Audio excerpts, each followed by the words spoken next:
Now we're entering into something, and I want to show it to you. I'm typing this out just so you have time to see it and can screenshot it if you want to. We're entering into what makes this not only an incredible model of what a godly person's prayer life looks like and how they study prophecy and all the other elements, how they hear the voice of God when they read the Bible. There's something else.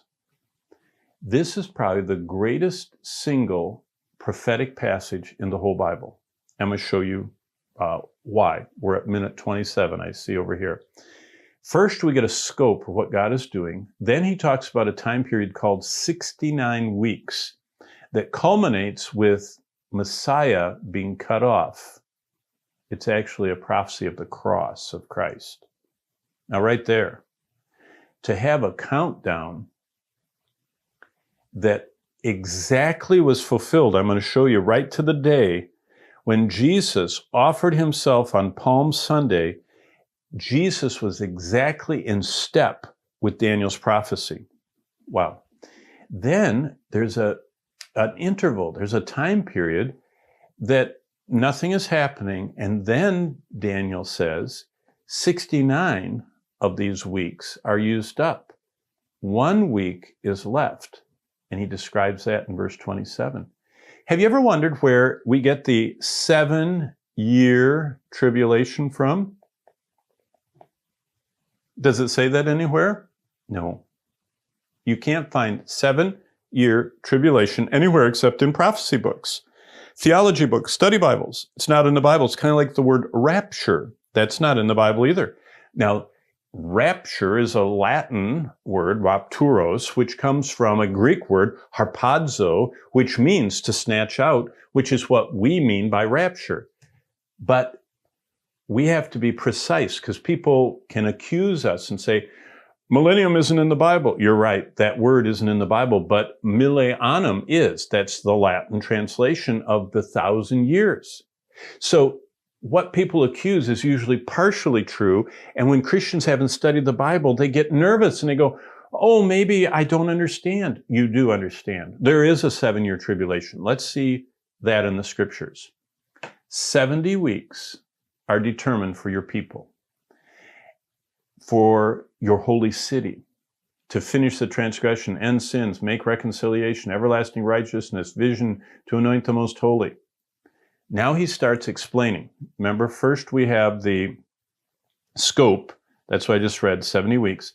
Then he starts explaining the components. Then he talks about a gap. Then he talks about that climactic week. So right here, therefore, go and understand that from the going forth the command to restore and build Jerusalem until Messiah the Prince, that's Jesus coming into Jerusalem on what we just celebrated a month back or so of Palm Sunday, his triumphal entry as the King of the Jews. Remember, Hosanna, save us. They were asking for him to be their Messiah.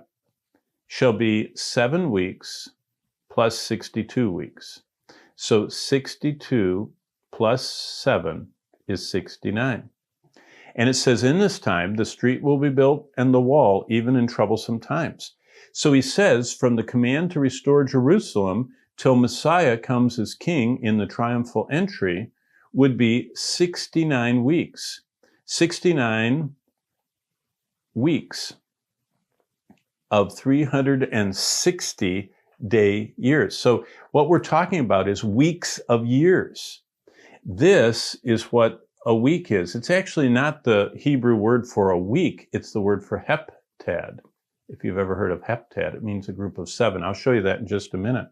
So basically, there is this verse 25, 69 weeks. That's 7 plus 62. Then verse 26, we're going to see, talks about this interval where Messiah is cut off and these people come and destroy the temple. And then he says, after all that interval will be this final week. This is what we call the tribulation, the 70th week. The Heptad is 7 years. This is where the 7 years come from. And I'll show you that. The 70th week, this is the destruction of Jerusalem in AD 70. This is Jesus being crucified on the cross. This is the rapture of the church right there. This is the 7-year tribulation.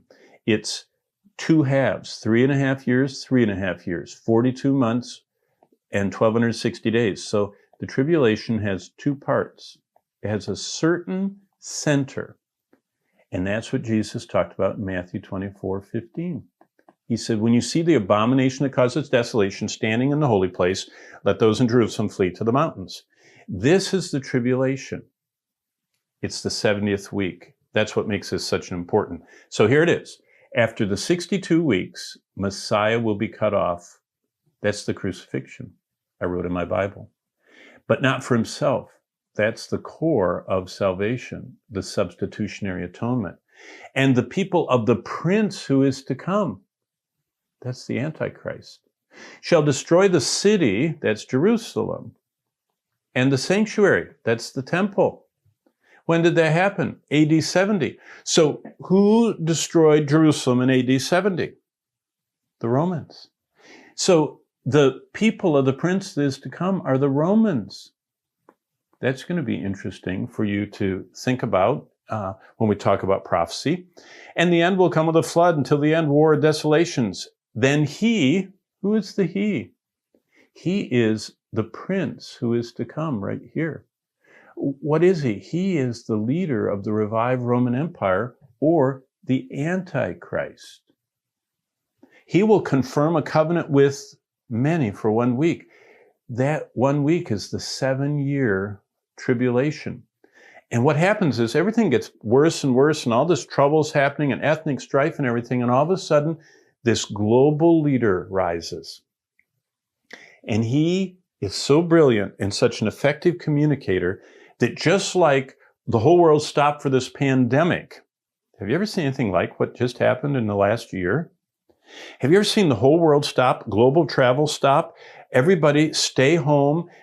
The whole world came to a standstill. You can see from satellites, the world changed. Satellites determined that there was so many changes on the earth. Animals started multiplying. Things started growing back. Harbors started changing. All of the earthquake detection systems found so much less noise.